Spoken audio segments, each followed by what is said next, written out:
सांसद गौरव गोगोई ने ये नोटिस दिया है मणिपुर पर सरकार के खिलाफ अविश्वास प्रस्ताव। तो कांग्रेस ने सांसदों को व्हिप जारी किया। ये महत्वपूर्ण जानकारी आप तक पहुंचाई जा रही है, जहां पर अब कांग्रेस ने अविश्वास प्रस्ताव का नोटिस दिया है। कांग्रेस सांसद गौरव गोगोई ने ये नोटिस दिया है, मणिपुर पर सरकार के खिलाफ अविश्वास प्रस्ताव दिया गया है। देखिए, व्हिप पहले से ही कांग्रेस की तरफ से जारी कर दिया गया था।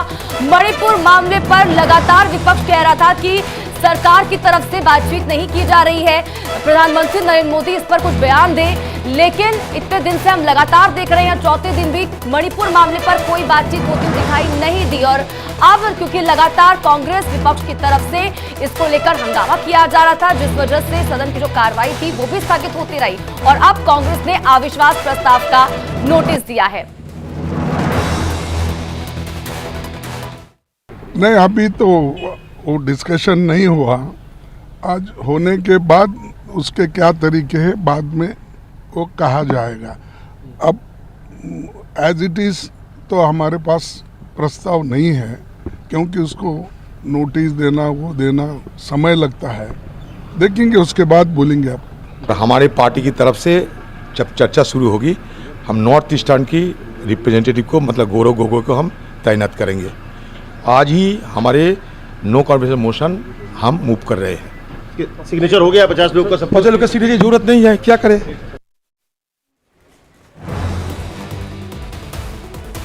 वहीं कांग्रेस के अविश्वास पर बोले प्रहलाद जोशी, अहम जानकारी। उन्होंने कहा कि पिछली बार भी अविश्वास प्रस्ताव लाए थे, पहले भी जनता ने लोगों को सबक सिखाया था।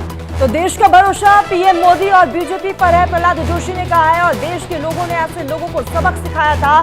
तो लगातार जिस तरीके से अब मणिपुर को लेकर घमासान सड़क से लेकर संसद तक है, और अब अविश्वास प्रस्ताव को लेकर जिस तरीके से घमासान भी देखने को मिल रहा है, तो कांग्रेस के अविश्वास प्रस्ताव पर प्रहलाद जोशी ने अपना बयान दिया, जिसमें उन्होंने कहा कि पिछली बार भी अविश्वास प्रस्ताव लाए गए थे और पहले भी जनता ने इन लोगों को सबक सिखाया था। और एक बार फिर से जो है देश की जनता पर भरोसा है, प्रधानमंत्री नरेंद्र मोदी पर भरोसा है और बीजेपी पर यह भरोसा है और सबक जरूर सिखाया जाएगा। मणिपुर मामले को लेकर राजनीति चरम पर है, इसी के साथ ही लगातार प्रतिक्रियाओं का दौर भी शुरू हो चुका है। प्रतिक्रिया लगातार सामने आ रही है। अब कांग्रेस के अविश्वास प्रस्ताव पर प्रहलाद जोशी की तरफ से बयान दिया गया। उन्होंने साफ शब्दों में कहा कि दरअसल पिछली बार भी अविश्वास प्रस्ताव लाया गया था, पहले भी जनता ने इन लोगों को सबक सिखाया था और अब भी सिखाएंगे। तो पीयूष का एक सीधा रुख कर लेते हैं, हमारे साथ लाइव जुड़ चुके हैं पीयूष, इससे पहले अगर कांग्रेस की बात करते हैं तो कांग्रेस की तरफ से अविश्वास प्रस्ताव लाया गया, भेज दिया गया है, लेकिन अब इसी पर ही प्रहलाद जोशी की तरफ से बयान दिया गया। उन्होंने कहा कि इससे पहले भी अविश्वास प्रस्ताव लाया गया था इन लोगों की तरफ से, लेकिन जनता ने सबक सिखाया था तब भी। बिल्कुल 20 जुलाई 2018 को अविश्वास प्रस्ताव लाया गया था मोदी सरकार, मोदी पार्ट 1 के खिलाफ, और उसके बावजूद वो अविश्वास प्रस्ताव ठहर नहीं पाया था। और कहीं ना कहीं वहां पर 2019 का जब चुनाव हुआ तो विपक्ष को जनता ने सबक भी सिखाया था। और यही दलील लगातार जो एनडीए के नेता हैं, जो भारतीय जनता पार्टी के नेता हैं, वो दे रहे हैं। फिलहाल अभी अविश्वास प्रस्ताव के लिए नोटिस जो है वो स्पीकर चेयर के पास है और अब वहां चेयर को फैसला लेना है कि उसमें आगे किस तरह से बढ़ेगी चेयर।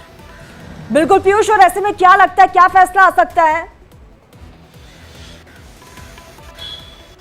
देखिए, चेयर की तरफ से जब भी अविश्वास प्रस्ताव का नोटिस कोई देता है तो चेयर सबसे पहले हेड काउंट करता है। अगर 50 सांसदों का समर्थन होता है तो उसके बाद अविश्वास प्रस्ताव स्टैंड करता है और फिर उस पर चर्चा होती है और फिर सदन में वोटिंग की प्रक्रिया होती है। तो ये प्रक्रिया थोड़ा जटिल और थोड़ा लंबी है। तो अब ये देखना है चेयर उस नोटिस को संज्ञान में लेता है और क्या कुछ आगे की प्रक्रिया करता है। तो फिलहाल अभी सब कुछ चेयर के हाथ में है। लेकिन पीयूष, ये चीज आपसे समझना चाहेंगे, पहले विपक्ष ही बातचीत के लिए अड़ा रहा कि इस पर बातचीत करना महत्वपूर्ण हो जाता है मणिपुर मामले पर, उसके बाद वही हंगामा करता है और उसके बाद अविश्वास प्रस्ताव भी लाया जा रहा है। ये स्थिति समझ के परे है कि जो इंसान ये कह रहा है कि हमें बात करनी है वही हंगामा कर रहा है। अब बिल्कुल जिस तरह से विपक्ष का ये एकदम सोचा समझा प्लान है, क्योंकि विपक्ष को लगता है कि ये एक ऐसा इशू है जिस इशू पर उसका जो गठबंधन है वो बिखर नहीं पाएगा और कहीं ना कहीं सरकार के ऊपर एक ठोस दबाव बनाते हुए हम दिखाई देंगे, क्योंकि ये साल चुनावी साल के तौर पे देखा जा रहा है। 2024 के ठीक पहले ये मानसून प्रहलाद जोशी की तरफ से क्या कुछ बयान दिया गया अविश्वास प्रस्ताव को लेकर, ये आपको सुनवाते हैं। तो नो कॉन्फिडेंस दिया है तो अब लोगों के कॉन्फिडेंस माननीय नरेंद्र मोदी जी के ऊपर, भारतीय जनता पार्टी के ऊपर ही है और जो होगा हम अभी चर्चा करके हम डिसाइड करेंगे। प्रहलाद जोशी को हमने सुना जिसमें उन्होंने साफ तौर पर कहा कि पहले भी जनता ने इन लोगों को सबक सिखाया था और एक बार फिर से जनता सबक सिखाएगी।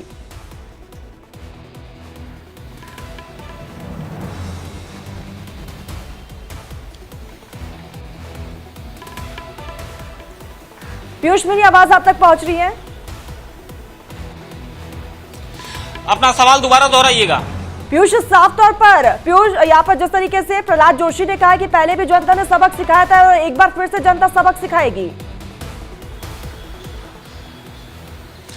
देखिए, अब तक अगर संसदीय इतिहास को देखें और भारत की ये बहुत अच्छी लोकतंत्र की परंपरा है, 27 बार नो कॉन्फिडेंस मोशन इस सदन में आ चुका है और जिसमें एक बीपी सिंह की सरकार थी, एक एसडी देवगौड़ा की सरकार थी और उसके बाद अटल बिहारी वाजपेयी की सरकार थी। ये 3 सरकारों का पतन हुआ था। उसके अलावा लगभग जवाहरलाल नेहरू से लेकर इंदिरा गांधी तक ये सभी ने नो कॉन्फिडेंस मोशन झेला है। 2014 की जब मोदी सरकार थी तो 2018 में, उस वक्त भी मानसून सेशन था, 20 जुलाई 2018 को भी नो कॉन्फिडेंस मोशन विपक्ष की तरफ से लाया गया था और उसके बाद विपक्ष को मुंह की खानी पड़ी थी इसी लोकसभा में। और इस बार तो बीजेपी के पास भी बहुमत है, एनडीए में 39 पार्टियां शामिल हैं, तो ऐसे में एनडीए का कुनबा मजबूत है और आज जो विपक्ष की एकता है वो भी दिखाई देगी इस सदन में, तो वहीं पर एनडीए बीजेपी की एकता भी सदन के अंदर दिखाई देगी। क्या लगता है कि इस अविश्वास प्रस्ताव से हल निकलकर सामने आएगा? देखिए, कहीं ना कहीं विपक्ष लगातार सरकार के ऊपर दबाव बनाने की एक कोशिश कर रहा है। विपक्ष को जनता के सामने भी एक मैसेज देना है कि हम हर उस मुद्दे पर सरकार को घेरते हैं और यही सारी कोशिश है कि वो अविश्वास प्रस्ताव, विपक्ष भी जान रहा है संख्या बल उसके पास नहीं है, लेकिन अविश्वास प्रस्ताव लाने भर की संख्या जरूर है और ऐसे में साफ जाहिर है कि विपक्ष यहाँ सरकार के ऊपर दबाव बनाने की एक बड़ी कोशिश कर रहा है। लेकिन पीयूष, जनता देख रही है तमाम चीजें, जिस तरह से विपक्ष लगातार हंगामा कर रहा है। जब देश के प्रधानमंत्री नरेंद्र मोदी की तरफ से सत्र से पहले ही बोल दिया गया था हम बातचीत के लिए तैयार हैं, हम बात करेंगे इस मुद्दे पर, तो फिर हंगामा किस लिए? देखिए, विपक्ष लगातार सरकार को कहीं ना कहीं डिफेम करने की जो कोशिश है उसमें लगा हुआ है। अब सरकार की तरफ से कहा गया मणिपुर इशू बहुत सेंसिटिव है और हम इस पे चर्चा के लिए तैयार हैं और सरकार ने इसकी प्लानिंग भी तय कर ली कि हम इस पे चर्चा करेंगे, लेकिन विपक्ष लगातार राज्यसभा में कह रहा था कि 267 के तहत चर्चा की जाए और जो सरकार थी वो कह रही थी कि कामकाज को बाधित न करते हुए 176 के तहत चर्चा की जाए ताकि जो सरकार के रूटीन, जो संसद के रूटीन वर्क हैं वो चलते रहें, वो कहीं बाधित ना हो और चर्चा भी हो जाए। लेकिन अब इसी गतिरोध इतना बढ़ गया कि विपक्ष ने नो कॉन्फिडेंस मोशन जो है साफ तौर पर कहना है कि हाउस में एक डेलीगेट्स हमारा जो है गृह मंत्री अमित शाह इस पर बात करने के लिए तैयार है, लेकिन सामने वाले इंसान को भी फिर मध्य प्रदेश और छत्तीसगढ़ और राजस्थान पर बात करना चाहिए। देखिए, इसके पहले अगर मैं बात करूं तो जब कांग्रेस की गवर्नमेंट थी तब भी मणिपुर में बहुत बड़ी हिंसा हुई थी और 200 से ज्यादा लोगों की मौत हुई थी और ऐसे में उस वक्त किसी भी नेता ने, चाहे प्रधानमंत्री रहे हो चाहे गृह मंत्री रहे हो। ठीक, पीयूष, नजर बनाए रखिएगा, वापस से आपका रुख करेंगे। फिलहाल तमाम जानकारी के लिए बहुत बहुत शुक्रिया। आप नजर डाल लेते हैं दिल्ली की टॉप 10 खबरों पर। दिल्ली एनसीआर में जोरदार बारिश, लोगों को गर्मी से मिली राहत, मौसम विभाग ने जारी किया अलर्ट।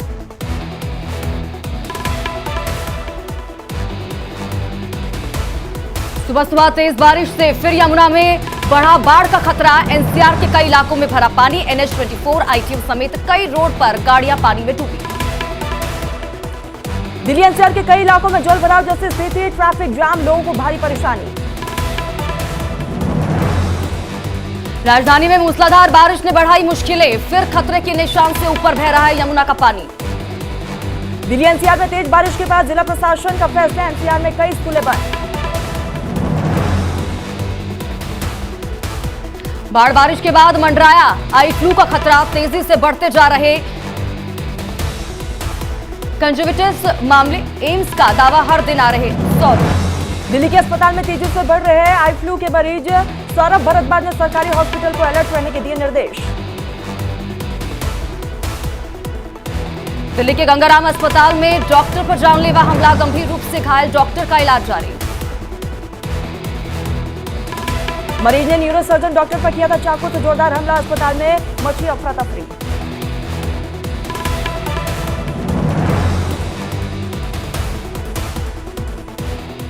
चलिए तो खबरों का सिलसिला जारी रहेगा, फिलहाल रुकते हैं यहाँ पर एक